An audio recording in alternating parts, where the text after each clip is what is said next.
Good morning. But आप में से किस किस का आज फर्स्ट डे? बाकी सब कंटिन्यू है। ठीक है। ऑनलाइन में भी बेटा किस किस का ऑनलाइन में फर्स्ट डे आज? चैट में मी लिखिए।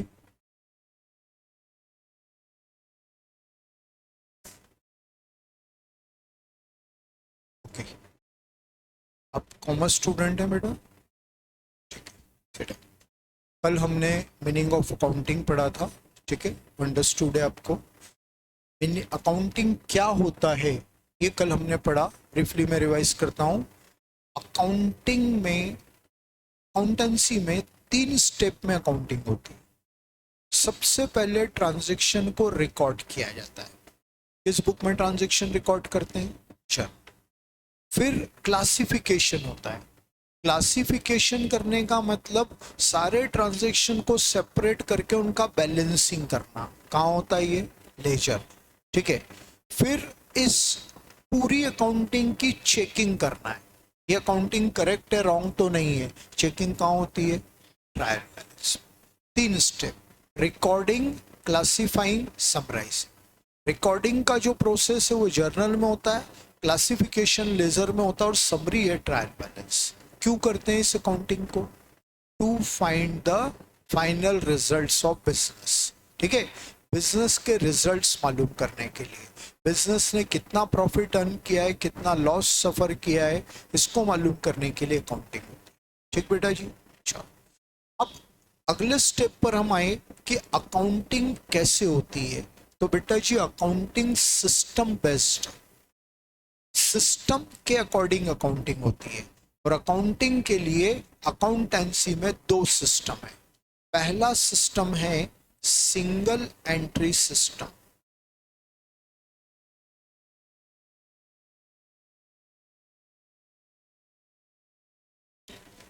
सिर्फ ब्रीफ मीनिंग अभी हमें देखना है। इस चैप्टर को हम लगभग 2 से 2.5 महीने बाद पढ़ेंगे, सीक्वेंस में बाद में आता है। अभी अपन समझ रहे होता क्या है। अभी हमने मीनिंग ऑफ अकाउंटिंग पढ़ा है ना, पहले उसको समझ लें फिर नोट करें। फाइनल अकाउंट किसकी हेल्प से बनता है? नहीं, किस चीज की हेल्प से फाइनल अकाउंट बनता है? ट्रायल बैलेंस, है ना। ट्रायल बैलेंस किसकी हेल्प से बनता है? लेजर। और लेजर किसकी हेल्प से बनता है? ये इंटरकनेक्टेड है। पहले जर्नल बनेगा, जर्नल की हेल्प से लेजर बनेगा, लेजर की हेल्प से ट्रायल बैलेंस बनेगा और ट्रायल बैलेंस की हेल्प से फाइनल अकाउंट बनेगा। जो कल मीनिंग ऑफ काउंटिंग में हमने समझा था, journal, ledger, trial balance, final account. Interconnection, interdependency. ठीक है। अब मैं आपसे क्वेश्चन करता हूं कि मान लो एक ऐसा ट्रेडर है जिसके पास जर्नल, लेजर, ट्रायल बैलेंस तीनों नहीं, क्या वो फाइनल अकाउंट बना सकता है? यस और नो? नहीं? क्यों नहीं?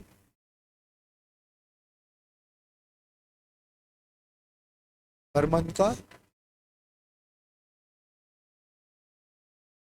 नहीं नहीं नहीं, दिवाली वाले बिजनेस, सीजनल बिजनेस की बात ही नहीं कर रहा, रनिंग बिजनेस है, नहीं बना सकता। अरे फाइनल अकाउंट ट्रायल बैलेंस की हेल्प से बनता है ना, ट्रायल बैलेंस नहीं है तो डेटा कहाँ से लाएगा? हाँ, अगर किसी ट्रेडर के पास जर्नल, लेजर, ट्रायल बैलेंस नहीं है तो वो फाइनल अकाउंट नहीं बना सकता है। ओके, ये हमारा थॉट कहता है। अब रियलिटी ये है कि ऐसे लाखों ट्रेडर हैं जो अकाउंटिंग ही नहीं करते। एक आध दो, 10, 20, 50, 100 की बात ही नहीं कर रहे हैं, लाखों ट्रेडर हैं। पूरी कंट्री में गिनने जाओगे तो अकाउंटिंग ही नहीं करते। करना चाहिए, सिस्टम कहता है अकाउंटिंग करना चाहिए, बट नहीं करते।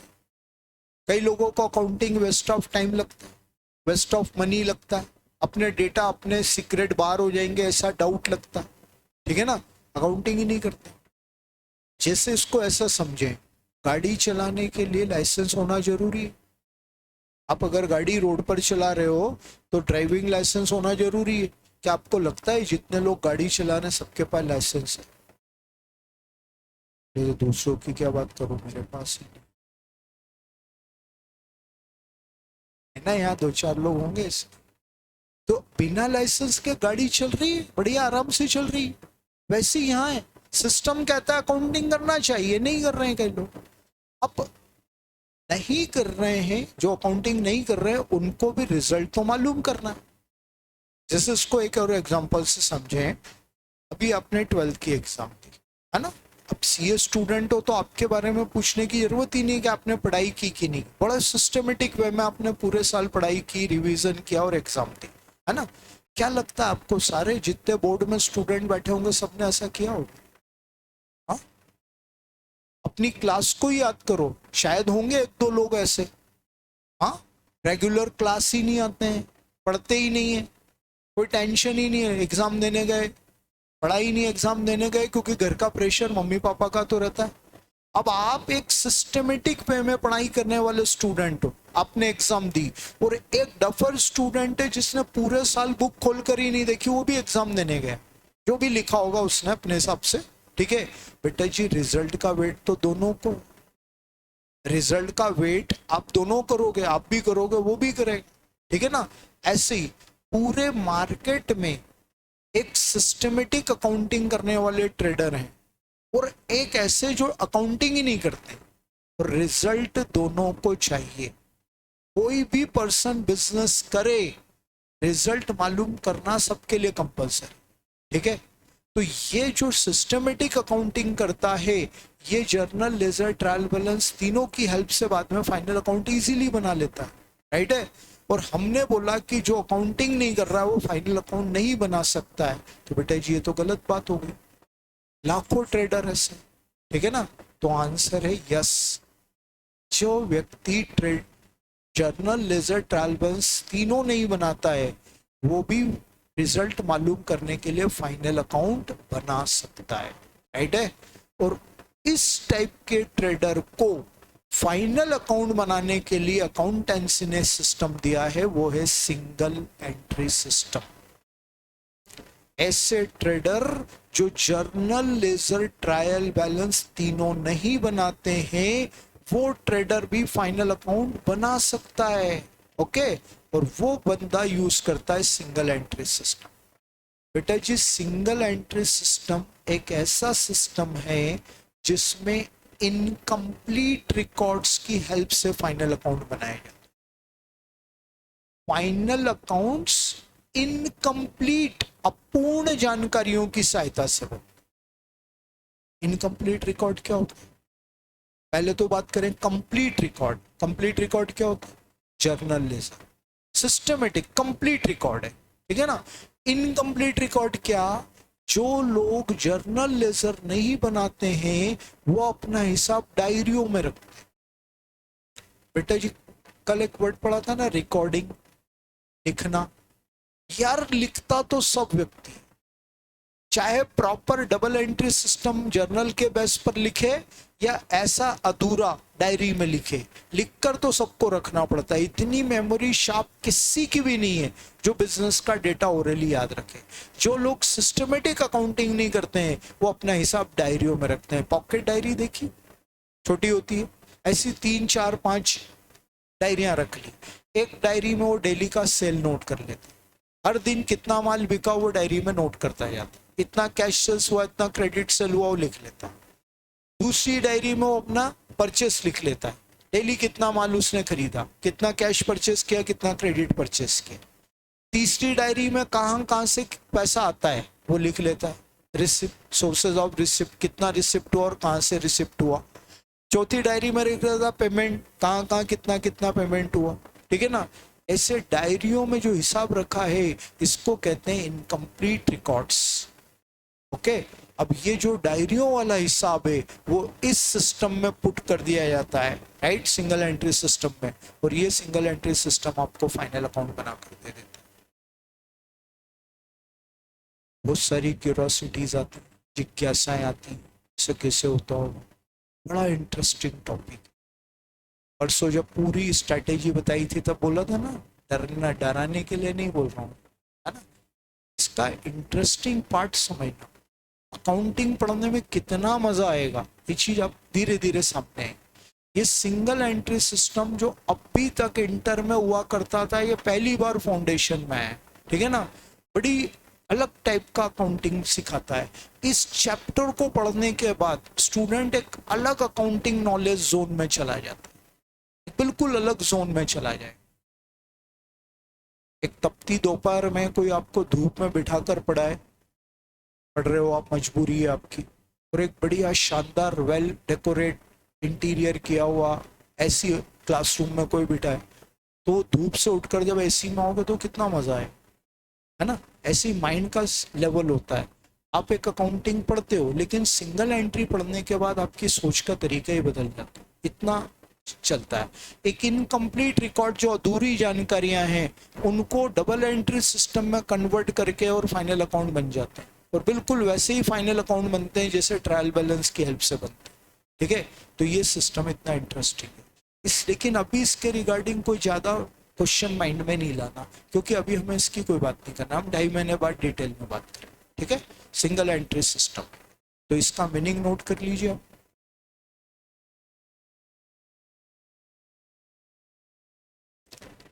इन this system,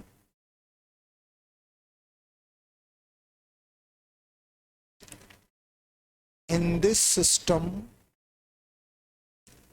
final accounts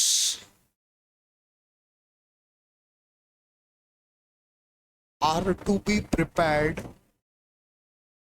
Final accounts are to be prepared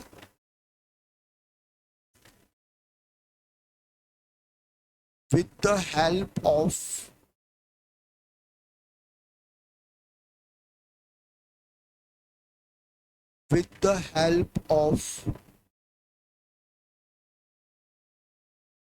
incomplete records.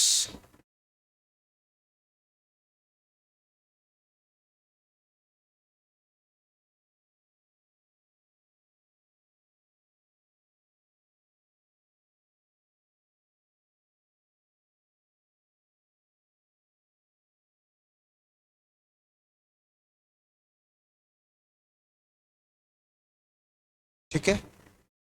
In this system, final accounts are to be prepared with the help of incomplete records. Incomplete record की help से final account बनाने वाला जो system है, वो system single entry system. Done. चलो, अब second number system आता है double entry system.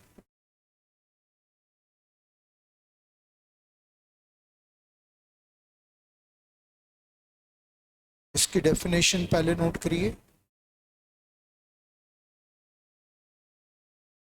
In this system, बेटा एक मिनट, रुकिएगा। सिद्धार्थ, एक बार मैं रिपीट कर रहा हूँ सिंगल एंट्री को। Siddharth Dubey, single entry system आगे लिखना है। In this system,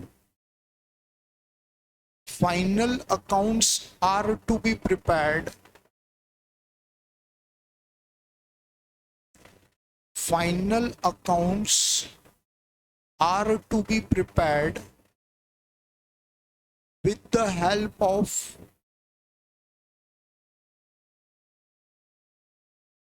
incomplete records.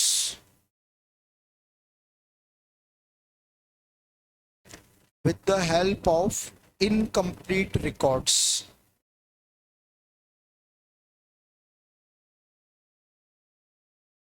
Okay, Siddharth?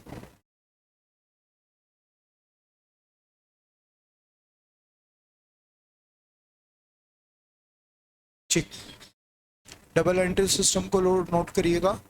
In this system, each transaction affects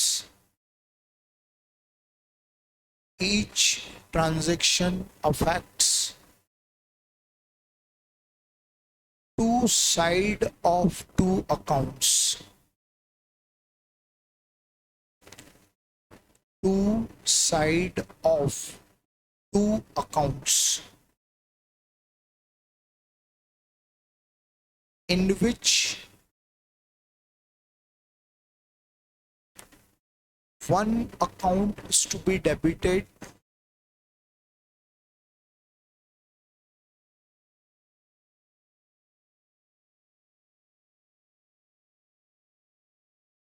and another account is to be credited and another account is to be credited. एक बार मैं repeat कर रहा हूं इसको. In this system, each transaction affects two sides of two accounts, in which one account is to be debited, another is to be credited.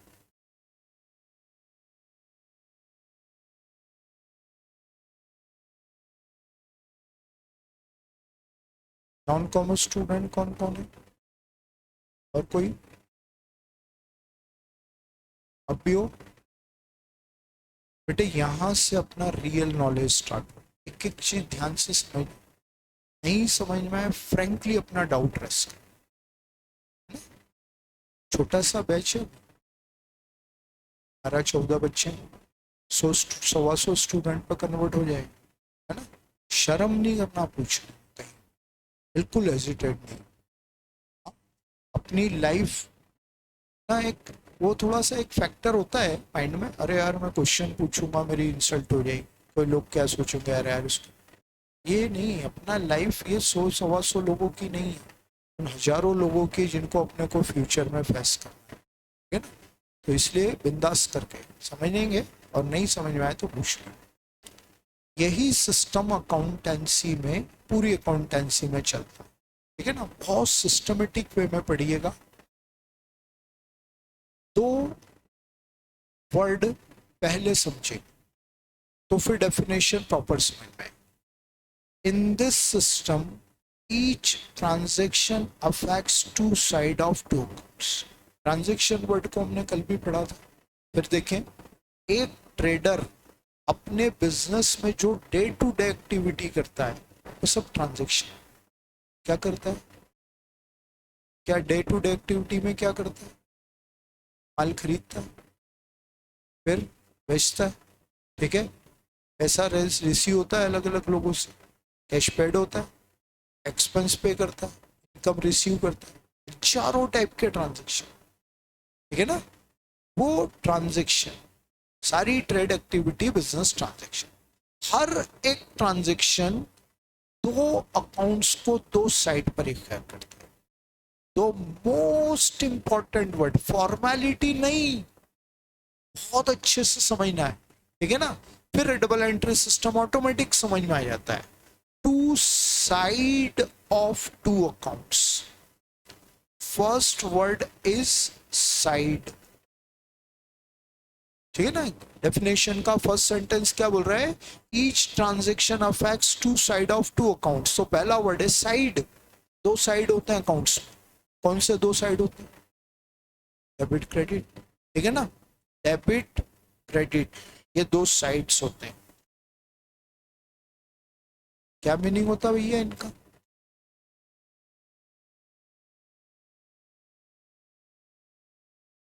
ये तो इनकी location हुई. Meaning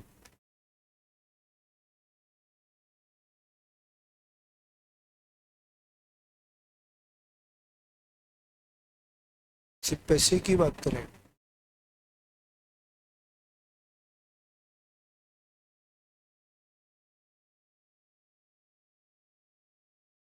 exact meaning debit credit का अच्छे से याद रखना है बेटा जी. रियलिटी ये है कि अकाउंट की बेसिक, बिल्कुल ग्राउंड, बिल्कुल बेसिक फंडामेंटल के टर्म्स हैं.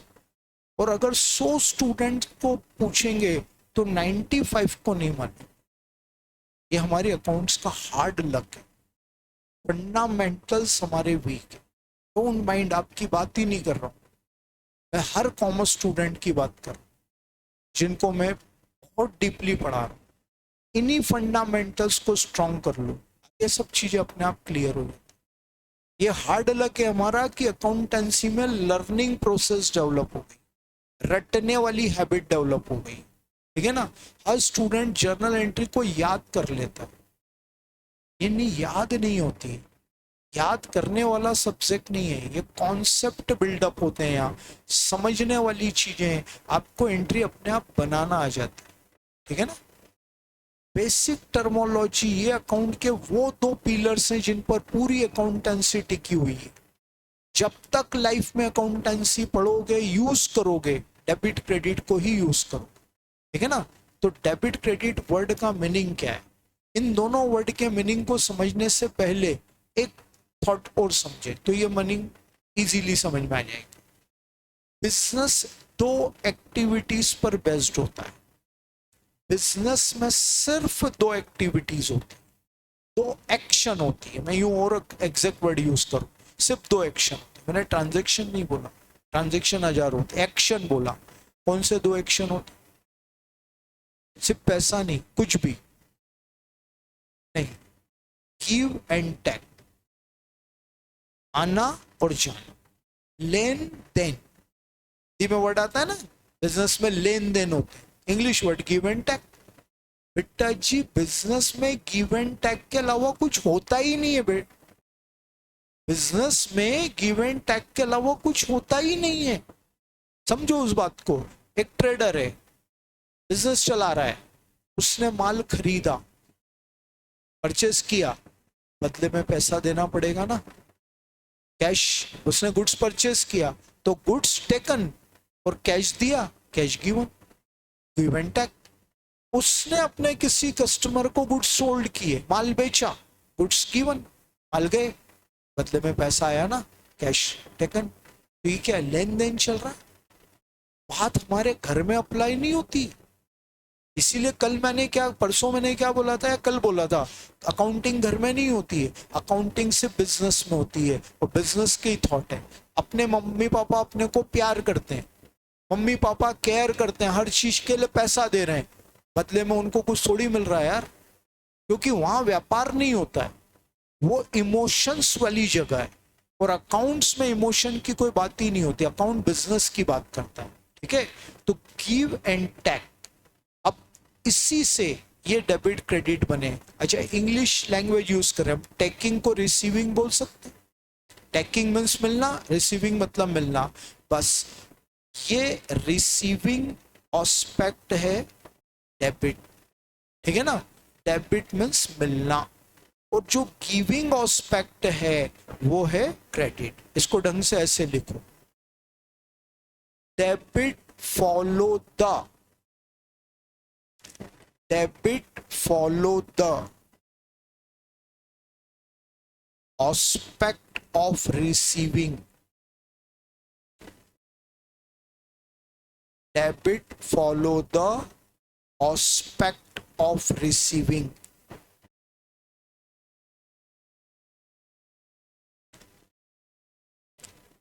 Credit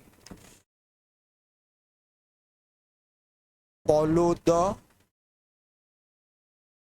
aspect of giving.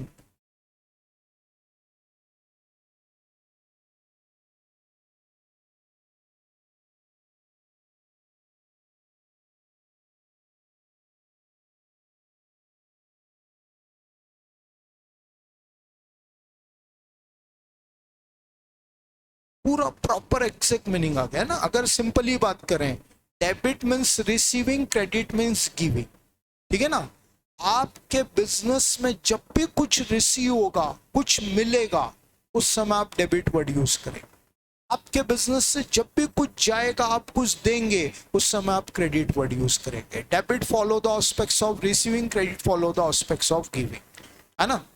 अब बिजनेस के तीन मेन फैक्टर्स होते हैं, तीन एलिमेंट्स, तीन तत्व जिनको मिलाकर बिजनेस बनता है, ठीक है ना। कोशिश करना मेरे क्वेश्चन का आंसर देने की अपने इंटेलिजेंस से। बिजनेस किसके साथ होता है? जनता के साथ, मतलब पर्सन के साथ, राइट है। बिजनेस किसके साथ होता है? पर्सन के साथ होता है, राइट है। बिना पर्सन के काय का बिजनेस?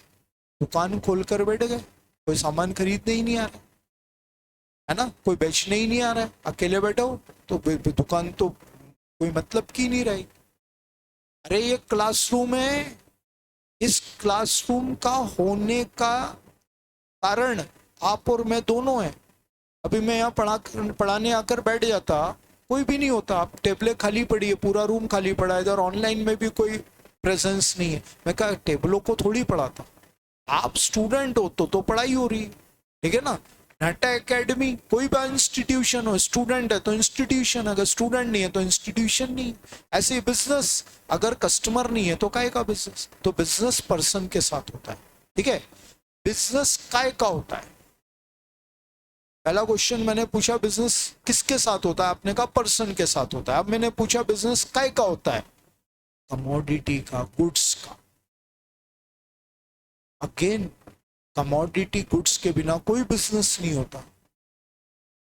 सर्विस, अभी अपन सर्विस की बात नहीं करेंगे, बिजनेस मतलब गुड्स, ठीक है ना, बिल्कुल आप एग्जैक्टली बात करो। सर्विस, तो सर्विस के केस में प्रोफेशन आ जाता है, ठीक है ना।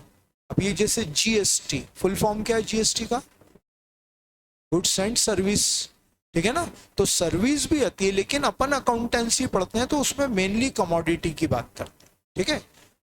अब गुड्स के बिना कोई बिजनेस नहीं है ना, कमोडिटीज के बिना कोई बिजनेस नहीं है।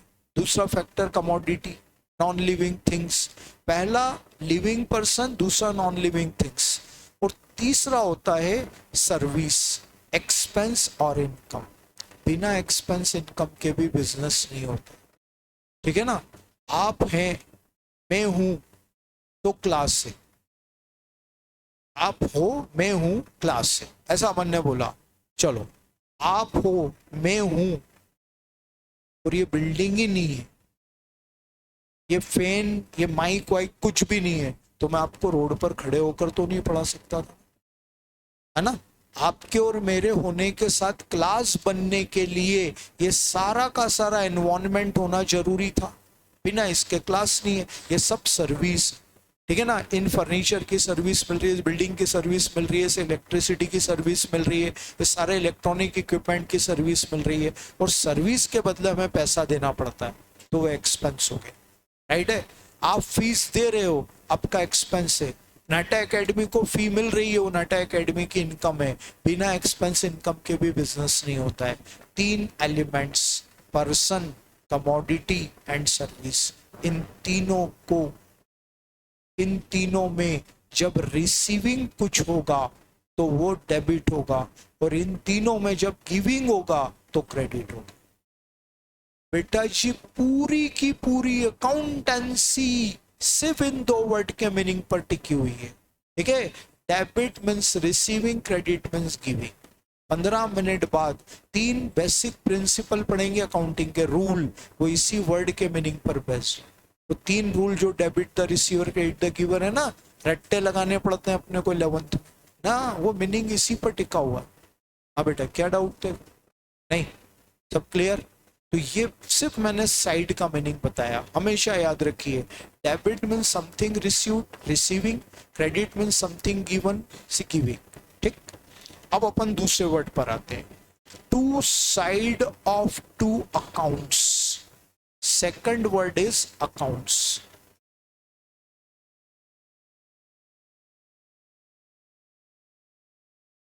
अकाउंट का क्या मीनिंग होता है,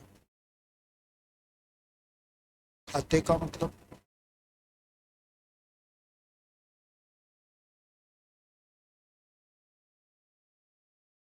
जहां पर हम सिस्टमेटिक वे में कुछ लिख कर रखते हैं, ठीक है।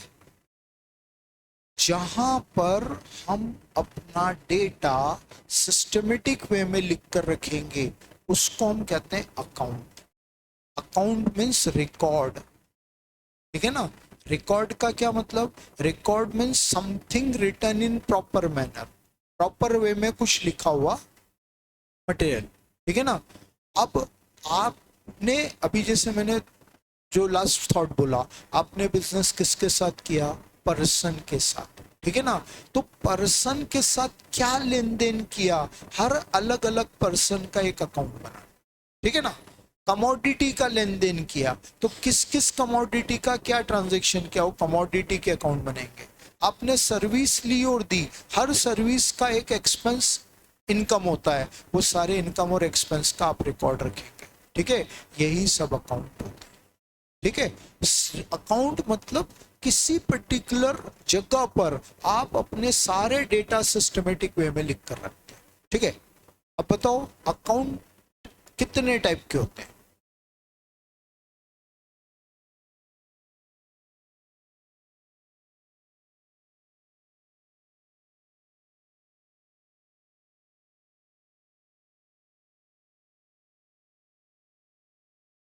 तो पढ़ के आया पहले, वो आता है, तेरे से पूछ रहा हूँ, अरे तेरे से पूछ रहा हूँ। कौन से तीन?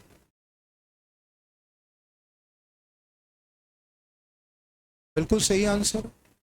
तीन टाइप में अकाउंटेंसी ने अकाउंट्स को बाइफरकेट किया है। ठीक है ना, ऑनलाइन बिल्कुल सही आंसर है आप लोगों का। प्रिंस आप दो बोल रहे हैं, तो पर्सनल इम्पर्सनल, ये जो 11th ने इस तरह से एक्सप्लेनेशन दिया है वो मत दो, हटा दो उसको दिमाग से, सीधी सीधी बात करो यार। तीन टाइप के अकाउंट्स, ठीक है ना, तीन टाइप के अकाउंट्स को ध्यान से समझिए किसका क्या मीनिंग है। ठीक है ना, देखो बेटा, अकाउंटेंसी में नंबर ऑफ अकाउंट्स गिनने जाओगे तो अनकाउंटेबल, ठीक है ना, अनलिमिटेड अकाउंट्स, कोई लिमिट ही नहीं है, इतने टाइप के अकाउंट है, हजारों लाखों नंबर ऑफ अकाउंट्स है, लेकिन कैटेगराइज तीन टाइप में हुआ है। और बेटा जी ये तीन तीन ही रहेंगे। देखो अकाउंटेंसी की बेसिक प्रॉपर्टी कभी चेंज नहीं होती। हाँ, मैथ्स स्ट्रगल क्यों करवाता है, क्योंकि मैथ्स की बेसिक प्रॉपर्टी बार बार चेंज हो जाती है। हाँ, जब फर्स्ट स्टैंडर्ड में थे आप तो प्लस और माइनस सिखाया, मैथमेटिक्स का मतलब है प्लस और माइनस। सेकंड स्टैंडर्ड में आए तो मल्टीप्लाई डिवाइड ऐड हो गए। चलो मैथ्स का मतलब प्लस माइनस मल्टीप्लाई डिवाइड, लेकिन थर्ड या फोर्थ स्टैंडर्ड में आए तो अंडर रूट और स्क्वायर आ गया। साला बढ़ता ही जा रहा है, तो लिमिट ही नहीं है। ठीक है ना, वही चीज अकाउंटेंसी में, साइड पहले दिन आपने साइड दो पढ़े, वो हमेशा दो रहेंगे। ऐसा नहीं है फाउंडेशन में दो है तो इंटर में जाकर तीन और फाइनल में जाकर चार साइड हो जाएंगे, never. Accounts types of account है थ्री, थ्री मीन्स थ्री, वो कभी पूरी दुनिया में कोई चौथा टाइप एड ऑन नहीं हुआ और ना हो सकता है। ठीक है ना, तो तीन टाइप के अकाउंट्स हैं। Number one, personal accounts.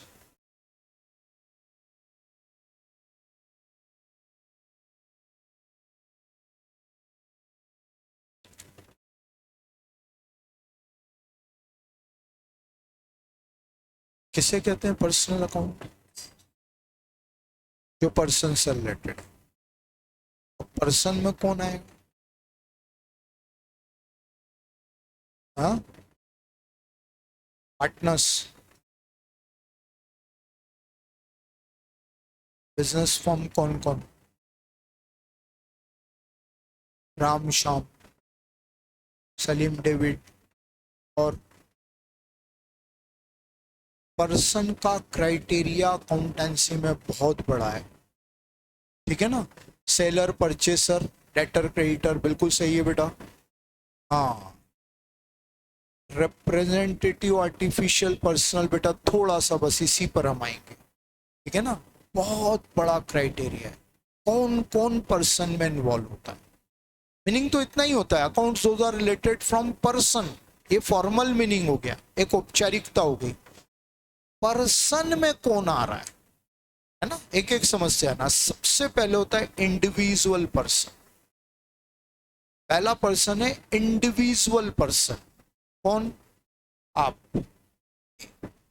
और आप और मेरे जैसे इंडिया के 150 करोड़ पॉपुलेशन, सब इंडिविजुअल पर्सन, सबका अपना एक एक नाम है, सबकी अपनी अपनी एक आइडेंटिटी, एक पहचान है ना, जैसे राम, श्याम, सलीम, डेविड, ये सब इंडिविजुअल पर्सन। तो पहला पर्सन में कौन कौन इन्वॉल्व है, पहला है इंडिविजुअल पर्सन, राइट है। दूसरा पार्टनरशिप फॉर्म, पार्टनरशिप फॉर्म जितनी भी होती हैं वो सब पर्सन की कैटेगरी में आती है। ठीक है ना। आप, मैं कोई टेक्निकल मीनिंग नहीं बताऊंगा, मैं जो मीनिंग बताऊंगा तो आप ऐसा मत सोचना यार ये सर कितनी अजीब सी डेफिनेशन बता रहे हैं ना, हमें कोई एक्ट वैक्ट सब पढ़ेंगे हम बाद में। आज हम बिल्कुल बच्चों जैसी बात समझ रहे हैं, है ना। पार्टनरशिप मतलब सर बेटा ऐसा बिजनेस जिसको दो या दो से ज्यादा लोग मिलकर चला, ठीक है ना। जिस दुकान को, जिस बिजनेस को 2 4 5 10 50 लोगों तक मिलकर चलाए वो बिजनेस पार्टनरशिप होता है। पार्टनरशिप पर्सन है, ठीक है। तीसरा है कंपनी, ऐसा बिजनेस जिसको हजारों लाखों करोड़ों लोग मिलकर चला, ठीक है ना। 2 4 5 लोग चलाए वो पार्टनरशिप, हजारों लाखों करोड़ों लोग मिलकर जो बिजनेस चला रहे हैं वो कंपनी, ठीक है ना। और लास्ट फाइनेंशियल इंस्टीट्यूशन, वित्तीय संस्थाएं like bank. Bank person, bank personal account की कैटेगरी में आता है। ये 11th का मिसकंसेप्शन जिसके माइंड में सब हटा देना। बैंक रियल है ना, बिल्कुल भी नहीं है भाई, गलत जा रहे हो। बैंक रियल नहीं है, बैंक पर्सनल है, ठीक है ना। क्यों क्यों? अकाउंट, अकाउंट पढ़ रहे हो बेटा, साइंस नहीं पढ़ रहे हैं आप। हाँ, अकाउंट का इंटरप्रिटेशन साइंस वाले जब से करने लगे तब से इसकी बैंड बची, सब कंफ्यूजिंग हो गया, सारे कंफ्यूजन हटा देंगे। अकाउंटेंसी ने पर्सन की 4 कैरेक्टरिस्टिक्स दिए, चार चार विशेषताएं जिनके ऊपर अप्लाई होती है वो पर्सन होता है। जिनका अपना नाम हो, जो अपने नाम से कोई एक्टिविटी करे, यहाँ बिजनेस की बात कर रहे हैं, जो अपने नाम से बिजनेस करे, जो किसी के अगेंस्ट कोर्ट में केस लगा सके, कोई और इसके अगेंस्ट कोर्ट में केस लगा सके। ये 4 फीचर, 4 कैरेक्टरिस्टिक जिस पर अप्लाई होती है वो पर्सन, जिसका अपना नाम है। इंडिविजुअल पर्सन का नाम होता है, पार्टनरशिप का नाम होता है, कंपनी का नाम होता है, बैंक का नाम होता है क्या? बैंक का नाम होता है क्या? सर बैंक का नाम होता है ना, बिना नाम के बैंक थोड़ी है यार। आपने बोला मेरा बैंक में अकाउंट है, कौन सा बैंक? ये पूछेगा सामने वाला, नहीं मेरा बैंक में अकाउंट है। अरे भाई बता तो सही यार कौन सी बैंक में, बैंक तो बहुत सारी है, सब बैंक है। बैंक का नाम है बेटा, axis bank, state bank of India. हाँ, तो बैंक का अपना नाम है, इसलिए बैंक पर्सन है। हेलो बेटा, वॉइस क्लियर है ऑनलाइन? आदित्य तिवारी, आ रही है अब क्लियर वॉइस?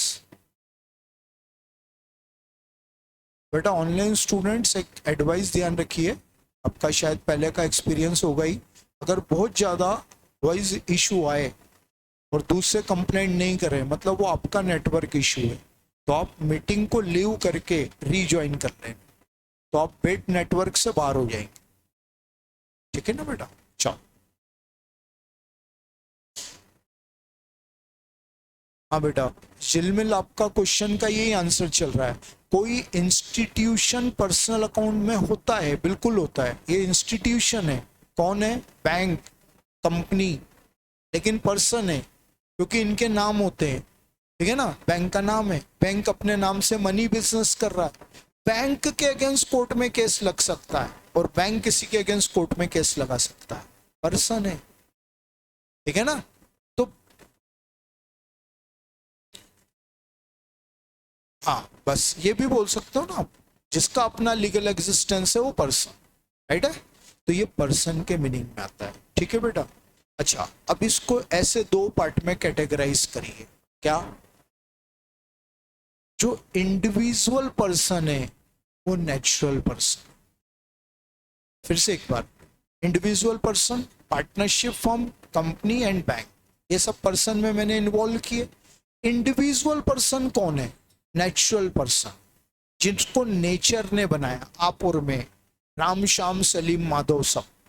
हाँ, आपकी मेरी एक बॉडी है, एक बॉडी पार्ट्स हैं, अपने को नेचर ने क्रिएट किया, प्रकृति ने बनाया, इसलिए अपन नेचुरल पर्सन है। इंडिविजुअल पर्सन नेचुरल पर्सन होता है, बट आपकी मेरी तरह से पार्टनरशिप फर्म, कंपनी और बैंक नहीं होते, पर्सन है। लेकिन आपकी और मेरी तरह से उनकी बॉडी नहीं होती है, उनके बॉडी पार्ट्स नहीं होते, उनकी कोई पर्सनालिटी नहीं होती है, उनको क्या कहते हैं? Artificial person. Artificial person, person which created by law. ठीक है ना, आपको और मेरे को नेचर ने बनाया, ठीक है ना, अपन अपने मम्मी से पैदा हुए हैं तो वो नेचुरल पर्सन हो गए। पार्टनरशिप फर्म, कंपनी और बैंक अपने, उनकी कोई मम्मी नहीं होती है, उनकी कोई बॉडी नहीं होती है, उनको लॉ ने बनाया। पार्टनरशिप एक्ट 1932 से बना, कंपनीज एक्ट 2013 से बना, बैंकिंग रेगुलेशन एक्ट 1949 से बना। ये आर्टिफिशियल पर्सन, ठीक है। ये अभी दो मैंने समझा है, एक मैं छुपा रहा हूं, ठीक है ना। प्रिंस, आपके क्वेश्चन में रिप्रेजेंटेटिव पर्सनल होता है, बहुत बढ़िया, बहुत बड़ा आंसर दिया है आपने, लेकिन वो चीज मैं अभी आपको नहीं बताऊंगा, कंफ्यूजिंग चीजें नहीं बताता। अकाउंटेंसी एक ऐसा सब्जेक्ट है कि 5 दिन में मैं आपको कंफ्यूज कर सकता हूं, ओके। और मैं आपको टिल द एंड बिल्कुल क्रिस्टल क्लियर नॉलेज है। तो मेरे एक्सपीरियंस और मेरे नॉलेज पर ब्लाइंड ट्रस्ट करना कि कहाँ आप कंफ्यूज होते हो मुझे अच्छे से मालूम है, और मैं कंफ्यूजिंग बनाऊंगा नहीं तो ये सब्जेक्ट ऐसा ही कंफ्यूज कर देता है, नहीं करना है। रिप्रेजेंटेटिव पर्सन एक और कैटेगरी है पर्सन में ही, लेकिन वो यूज होती है फाइनल अकाउंट में, अपन वहां देख लेंगे, अभी अपना काम इतने से हो रहा है, राइट है। ये पर्सन का मीनिंग, चलिए इसको नोट करेंगे अब अपन। पर्सनल अकाउंट्स डैश लगाकर आगे लिखिए।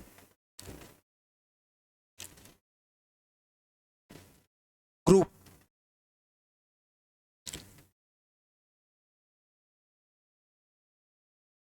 ग्रुप का कोई सेंस नहीं, ये ग्रुप तो सिर्फ एक ब्रांड नेम हो गया, है ना। उस पर्टिकुलर कंपनी की बात करें, ग्रुप का अपना कोई हो, ठीक है, वो अपना उसकी एक इमेज है, उसका अपना एक स्टारडम है, लेकिन वो ग्रुप अपने आप में कुछ भी नहीं करता, ठीक है ना। For example Reliance group, Reliance group Mukesh Ambani का, कई सारी कंपनीज है, ठीक है ना। अब वो क्या बोलते हैं, अंबानी ग्रुप्स, नहीं कोई मतलब नहीं है। हमारे लिए रिलायंस इंडस्ट्री का मतलब है, ठीक है ना, हमारे लिए रिलायंस टेलीकॉम का मतलब है, हमारे लिए रिलायंस रिटेल का मतलब है, सब अलग अलग कंपनी। टाटा ग्रुप 400 से ज्यादा कंपनी। वो ग्रुप एक ऑर्गेनाइजेशन है, एक ऐसे ग्रुप है जिसके पास सारे शेयर्स हैं, लेकिन वो ग्रुप अपने आप में कुछ भी नहीं, हर अपनी एक कंपनी की इंडिविजुअल अकाउंटिंग होती है। तो हमारे ग्रुप की अकाउंटिंग कभी नहीं करना, कभी भी और कहीं भी। चलो, accounts those are related from,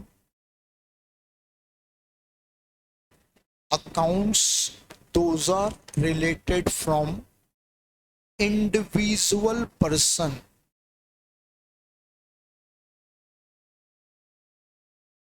individual person. किसी को स्पेलिंग में डाउट आए तो मैंने बोर्ड पर लिखा है। Partnership firm, partnership firm, company and bank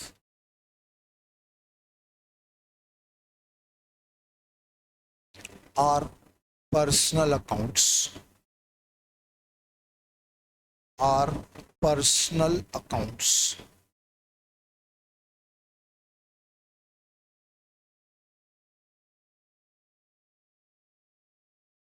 हाँ बेटा, पार्टनरशिप में बैंक अकाउंट बनेगा, किसी भी बिजनेस में बैंक अकाउंट बनेगा, वो पर्सनल अकाउंट।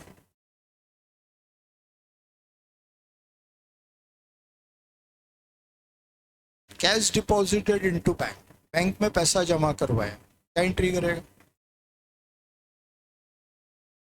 कॉमर्स स्टूडेंट है तू, बता एंट्री। बैंक में पैसा जमा करवाया, bank debit to cash entry बनेगी। अब बता बैंक डेबिट किस रूल से किया?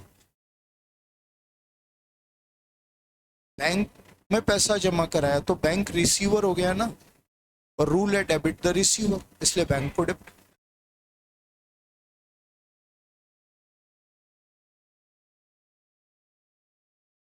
बैंक अकाउंट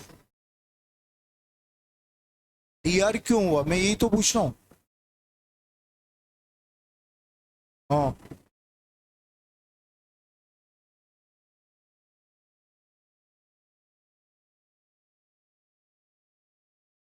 गलत खेले गए ना। अपना अकाउंट है, ठीक है ना, पैसे आए, तो एक बात बता, अपनी दुकान से तो पैसे जा रहे हैं ना यार। अरे अपने अकाउंट से तो बैंक के पॉइंट ऑफ व्यू से कैसे सोच सकता। अपने अकाउंट में पैसे आ रहे हैं इसलिए बैंक रिसीवर हो गया। चल मान ली तेरी बात को, ठीक है ना, फिर कैश का क्या है? कोई गलत सिस्टम पर अकाउंटिंग सीख कर, इसीलिए तो बाद में कंफ्यूजन आते हैं। बैंक में पैसा जमा कराया तो बैंक रिसीवर हो गया। अब बैंक रिसीवर है और रूल है डेबिट द रिसीवर, पाने वाले को डेबिट करेंगे, तो बैंक पाने वाला है इसलिए बैंक डेबिट होगा, और कैश जा रहा है इसलिए कैश क्रेडिट होगा। ठीक है बेटा, कोई कंफ्यूजन मत रखना, है ना। और सारे 100% कंफ्यूजन यहाँ खत्म हो जाएंगे, गारंटी में दे रहा हूं। बट ट्रस्ट करते जा, मैं कभी ये नहीं बोलूंगा कि आपने गलत क्यों पढ़ा, सिस्टम ही गलत है यार, किस किस को रिस्पॉन्सिबल होता है। और बेहतर है कि किसी पर कीचड़ उछालने से बजाय अपन अपनी बात करें, मैं उस सिस्टम को फॉलो करने वाला इंसान। नहीं तो मैं अगर क्रिटिसाइज करने बैठूं तो 1 घंटे की पढ़ाई में 40 मिनट तो मैं दूसरों को ही क्रिटिसाइज करता रहूं, तो उससे क्या हासिल होने वाला। अपन एक टारगेट बना लो, क्या, अपने को सही सीखना है, सही सीखना है, ठीक है ना। एक पुल बनता है, ब्रिज, ठीक है ना, 1-2 साल में कोलैप्स हो जाता है, ढह जाता है। क्यों ढहा, कोलैप्स क्यों हो गया? एक ब्रिज बना बड़ा, कोलैप्स हो गया। हाँ, उसकी फंडामेंटल गलत रखा गई, कोलैप्स होना ही है उसको। ब्रिज बहुत बड़ी हाई हाई लेवल का कंस्ट्रक्शन है, छोटी मोटी बिल्डिंग का अगर फंडामेंटल कम भी होता तो 10-20 साल आराम से चल जाती है। वो ब्रिज है, उसके ऊपर हजारों ट्रैफिक, हजारों व्हीकल जाते हैं, उसका फंडामेंटल अगर गलत रखा गया तो ब्रिज कोलैप्स हो जाएगा। ठीक है ना, आपके साथ भी यही चीज, सीए बनने वाले हो आप हजारों क्लाइंट की अकाउंटिंग को डील करोगे, आपकी फंडामेंटल गलत हो गई तो ये आपकी बिल्डिंग कोलैप्स हो जाएगी, है जाएगी। तो इसलिए फंडामेंटल वो स्ट्रॉन्ग करें, गलत तरीके से नहीं पढ़े। किसी भी चीज को डेबिट करना है, कुछ भी लॉजिक लगाकर डेबिट कर दिया वो नहीं चलता है, एग्जैक्ट लॉजिक चाहिए, किसी लॉजिक से डेबिट हो। बोल।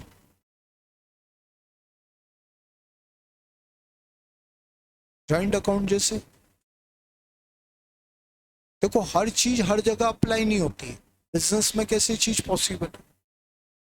अब किसी के जॉइंट अकाउंट है तो बैंक में ही जॉइंट अकाउंट होता है, बिजनेस के पॉइंट ऑफ व्यू से बात करो। नहीं, ये चीज जो आप बोल रहे हो ये बिजनेस में कहीं जनरली अप्लाई होते हुए दिखेगी नहीं, लेकिन अगर आपका यही एग्जैक्ट क्वेश्चन है तो मैं यस बोलूंगा। एक व्यक्ति का अकाउंट है या जॉइंट अकाउंट वो है, पर्सन की कैटेगरी में है। ठीक है, अच्छा, अगला अकाउंट है रियल अकाउंट। क्या आता है बेटा रियल अकाउंट? कमोडिटीज, और दूसरी चीज क्या आती है? एसेट्स, है ना।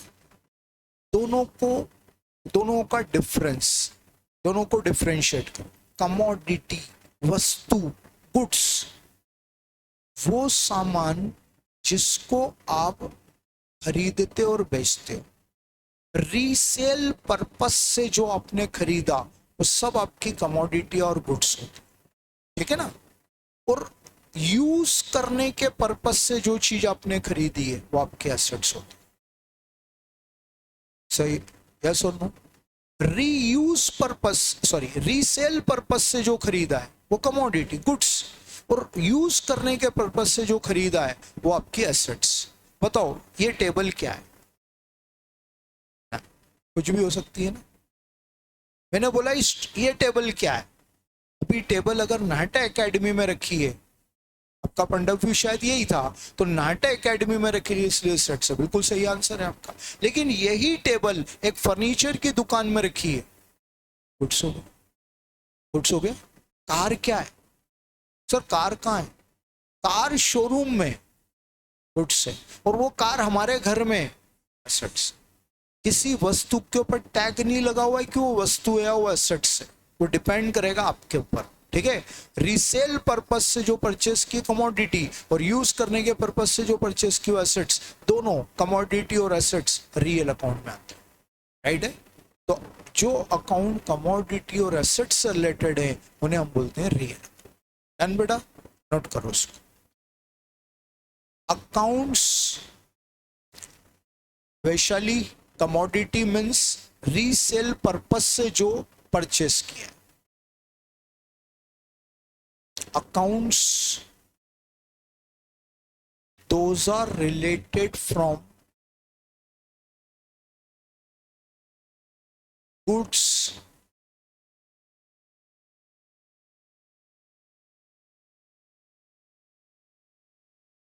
And assets.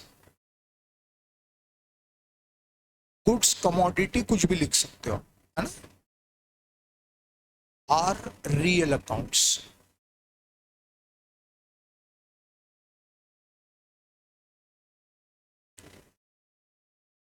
ठीक बेटा। मयंक चौधरी, आपका क्वेश्चन थोड़ा सा गलत जा रहा है। सेलेबल एसेट्स गुड्स नहीं होता है। सेलेबल एसेट्स, आप उस एसेट्स के बारे में वर्ड यूज करते हैं जिसको सेल करने की आपकी प्लानिंग हो चुकी। जैसे फॉर एग्जांपल आपके घर का टीवी, अब आपने डिसाइड किया यार ये टीवी बदल देते हैं यार, अपन चेंज कर देते हैं, एक नया वाला एलईडी टीवी लाते और बड़ा, ठीक है ना, लेकिन अभी बेचा नहीं अपना टीवी, तो वो टीवी जिसको सेल करने का आपने डिसीजन ले लिया उसको सेलेबल एसेट्स कहते हैं, राइट है। बिजनेस में जो गुड्स होता है उसके साथ कभी एसेट्स वर्ड यूज ही नहीं हो, ठीक है।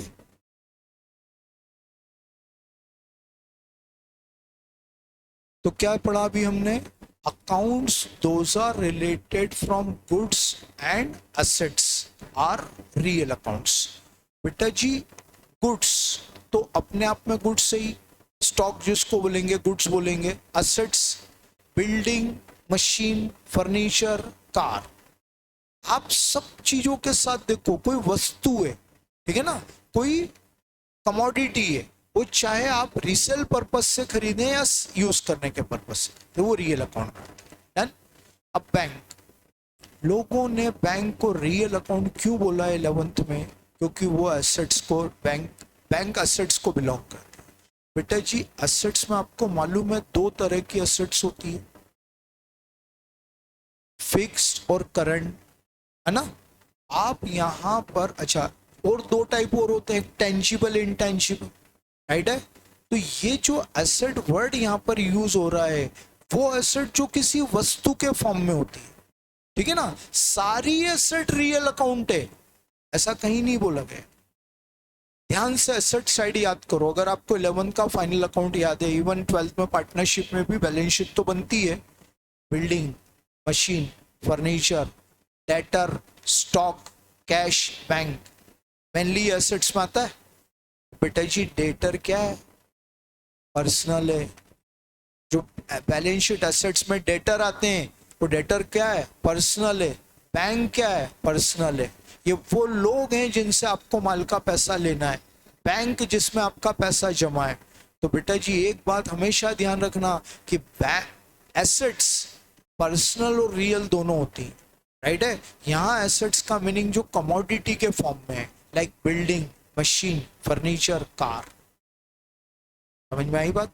तो जो अकाउंट कमोडिटी और एसेट्स से रिलेटेड हैं उन्हें हम रियल अकाउंट में लेते हैं। आदित्य आपका क्वेश्चन है, बिल्कुल सही है आपका एक्सप्लेनेशन, ठीक है ना। वो अपने आप में सेलेबल गुड्स, मतलब वो किसी भी कंडीशन में सेलेबल एसेट्स को गुड्स नहीं बोलते। हर गुड्स सेलेबल एसेट्स है क्योंकि वो जब वो स्टॉक बनता है, स्टॉक बनेगा ईयर एंड में, मीनवाइल वो गुड्स ही रहे। चलो बेटा अभी ये नॉलेज कंप्लीट नहीं हुआ है, टाइम इतना ही है, कल इसको अपन यहीं से कंटिन्यू करें।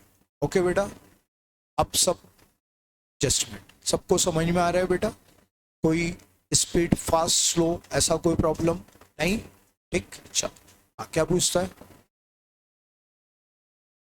कंपनी का जो शेयर होता है वो किसके लिए, कंपनी के खुद के लिए कैपिटल है वो, है ना, और वो जिस इन्वेस्टर ने वो शेयर खरीदा है उसके लिए वो रियल है, ठीक है ना। मैंने अभी तेरे को पिछले क्वेश्चन पर क्या आंसर दिया, हर चीज हर एंगल से अप्लाई नहीं होती, विजन चेंज हो जाता है, ठीक है ना, वो धीरे धीरे सब क्लियर हो, मत लोड ले। पीआर बेटा रियल में आता है, ट्रांसफरेबल इंस्ट्रूमेंट है इसलिए, इंटरनल लाइबिलिटी राइट। बेटा फाउंडेशन का अटेम्प्ट, रिया खंडेलवाल, फाउंडेशन का अटेम्प्ट सितंबर में होगा, ये इंस्टीट्यूट ने अनाउंस कर दिया है, अगर उसको इम्प्लीमेंट कर देंगे तो फिर सितंबर होगा।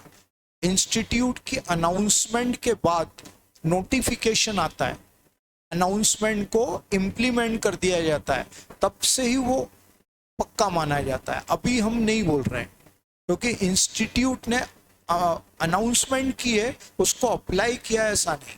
अभी आ जाएगी क्लैरिटी 2 4 5 10 दिन। अगर सितंबर अटेम्प्ट फाइनल हो जाता है तो हम सितंबर अटेम्प्ट को टारगेट करके इस बैच को कंटिन्यू करेंगे।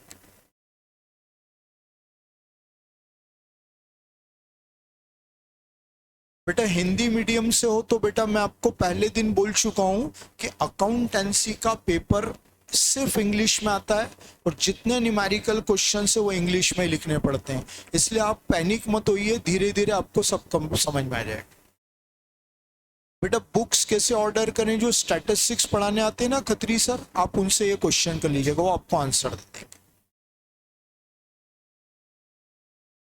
हाँ रिया खंडेलवाल, आप बिल्कुल रजिस्ट्रेशन करवा सकते हो क्योंकि सितंबर अटेम्प्ट होता है तो अभी आपको डेट कंटिन्यू रहेगी। आई थिंक 31 मार्च नहीं हो सकता, उसको 30 अप्रैल भी करे हो।